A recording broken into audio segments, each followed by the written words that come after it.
वैसक की मौत के बारे में सीबीआई चीफ सेक्रेटरी ने कहा है कि इस केस की सीबीआई द्वारा गहराई से तहकीकात होनी चाहिए। इस पुलिस वाले का इस तरह से खुदकुशी करने के पीछे उस पर क्या दबाव होगा, इसके पीछे क्या राज है। इस मौत को ऐसे मामूली तरीके से नहीं लेना चाहिए। इसके पीछे क्या वजह है, ये ढूंढ कर लोगों के सामने लाना ही होगा। अगर पुलिस वाले की खुदकुशी के पीछे कोई दबाव है या कोई गुंडागर्दी का दबाव है, ओके तो सर, उनके खिलाफ मैम, कड़ी थैंक से यू। कड़ी कार्रवाई करनी ठीक है, तो अब मैं भी चाहिए। चलता हूँ। अधिकारियों विजय के सर से कहना मैं कल है सुबह कि मिल लूंगा। रिपोर्ट के बाद ओके। इस केस को सीबीआई को सौंप दिया जाएगा। अभी हॉस्पिटल के मॉर्चरी से एसआई वैसक की बॉडी को बाहर लाया जाने वाला है। नंजय कोट जनरल बिना बताए कहाँ चले गए थे तुम? आनंद के साथ इतना लेट होना था तो पहले ही बता देते। अरे उस हॉस्पिटल में कितनी भीड़ थी पता है? वहाँ के लोगों को कितनी घूस खिलानी पड़ती है। इसमें मैं क्या कर सकता हूँ? ठीक है अमर, हम चलते हैं। इसे भी लेकर वहां जाना है ना, उसके बाद ही हम घर पहुंच सकते हैं।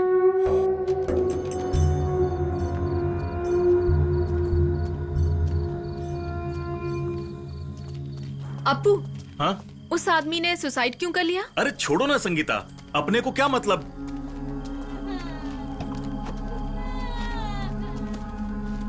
आजा बेटा, आजा आजा आजा। कौन बैठेगा गाड़ी में? इलेक्शन में तुम्हें खड़ा करने वाले हैं? वैसे तुम एमपी बन जाओगे क्या? अरे जरूर बनूंगा। हाँ? पहले जाकर अपनी डिग्री कंप्लीट कर लो। ओह, बड़े चले एमपी बनने।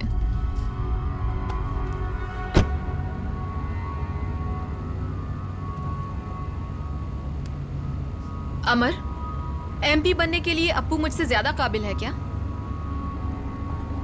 तुम कुछ बोल क्यों नहीं रहे हो?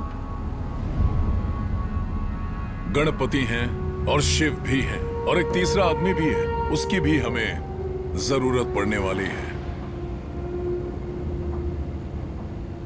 तुम्हारे पैर में चोट लगी है, तुम घर चले जाओ, मैं काम निपटा लूंगी।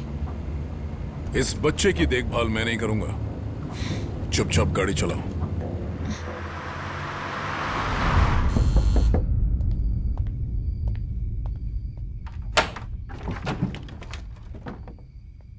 बोलो, कौन हो तुम?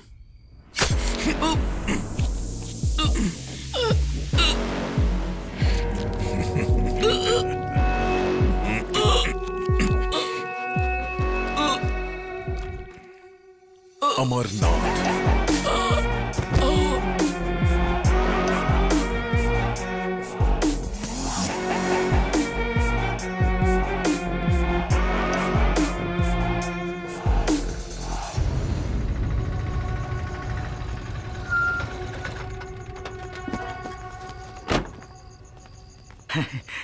इतनी देर हो गई, तुम वहां से निकल चुके थे ना?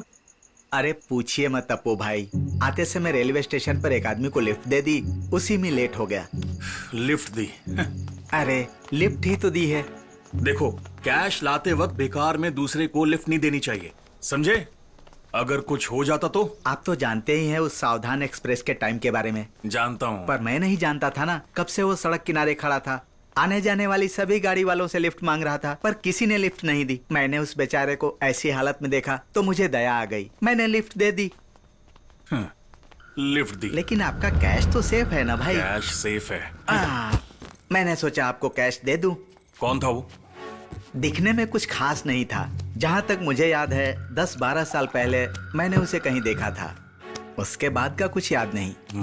हाँ, उसकी आंखें देखने पर लगता था कि मैं उसे पहचानता हूं, पर कुछ याद नहीं आया। पता नहीं कहां देखा था उसे। इतना परेशान था, फिर भी 4-5 बच्चों की पढ़ाई की जिम्मेदारी अपने सर पर ले रखी थी। वैसे उसे देखकर मुझे ऐसा लगता था कि कुछ सालों पहले वही मुझे मुंबई लेकर गया था। वो आदमी बहुत इंटेलिजेंट है भाई, उसे बहुत सारी भाषाओं का ज्ञान है। वो तमिल वालों से तमिल में बात करता है, तेलुगु वालों से तेलुगु में और कन्नड़ वालों से कन्नड़ में। हाँ, एक बार वो सरकार के खिलाफ खड़ा होना चाहा, लेकिन फिर खड़ा ही नहीं हुआ। सरकार के खिलाफ जाने वाली इच्छा को मन में दबाकर, सरकार के खिलाफ अपने आक्रोश को मन में रखकर एक सामान्य आदमी की तरह घूमने फिरने लगा, ऐसा लोगों का कहना है भाई। ऐसे 5 साल गुजर गए। मेरे मन में एक आइडिया आया, क्यों ना उस आदमी के आक्रोश को फिर से सरकार के खिलाफ जगाकर क्यों ना उसका साथ दें। मैंने तो ऐसा सोचा था, पर मैं क्या कर सकता हूँ, है ना? अपू भाई, एक पैग मिलेगा क्या? ये ले। थैंक यू भाई। कट ले। हैं? निकाल। अच्छा चलता हूँ भाई। हाँ।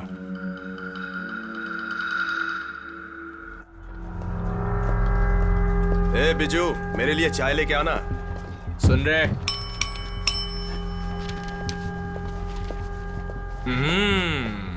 ए, चाय दे।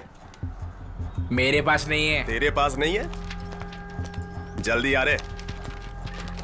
कहां मर रहा था इतना देर? हाँ, तू भी चाय ले ले। इसके पास तो होगी। क्या बोल रहे हो? ये लोग कभी नहीं सुधरने वाले। लगता है इससे काम करने की कोई इच्छा नहीं है। अरे वैशाखन सर, एक बात बोलूं, स्टेशन को साफ करना हो तो मेरे पास आदमी है। अरे अरे अब्दुल, चाय पी के तो जा। अब्दुल, बहरे, चाय।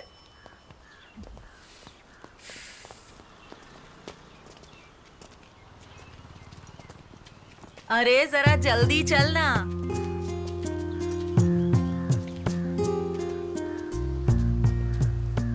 ये तो मैंने मान लिया कि हम सब हार मानकर यहाँ खड़े हैं। तुम भी मानती हो क्या?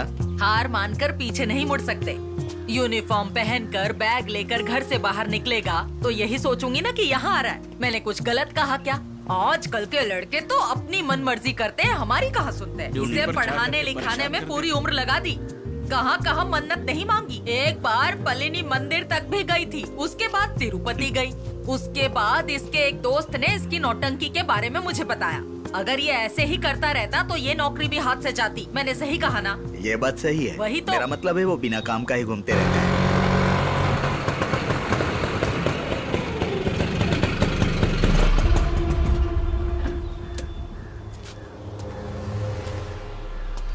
अगर मेरा पोता यहाँ नहीं आया था तो मुझे खबर तो करनी चाहिए थी। पर तुम लोग नहीं सुधरोगे। किसी को ना मेरे पोते की और ना मेरी पड़ी है।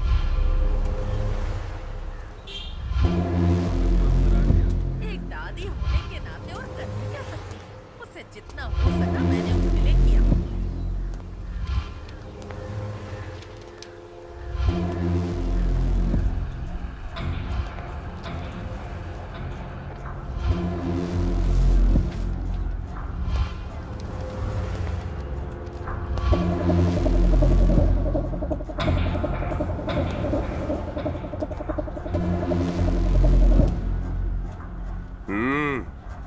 चाय लेके आ। आप गलत मत समझिए, हम लोग पुलिस वाले तो जरूर हैं और ये पुलिस स्टेशन भी है। हाँ, सही कहा। लेकिन हमारा काम पुलिस वालों की तरह नहीं है। यहाँ का माहौल ही ऐसा है। अफसोस।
कौन सा पुलिस स्टेशन लिखा है? नंजई कोटे। ब्रांच चाहे कोई भी हो, बस वो पुलिस स्टेशन है, इतना ही काफी है।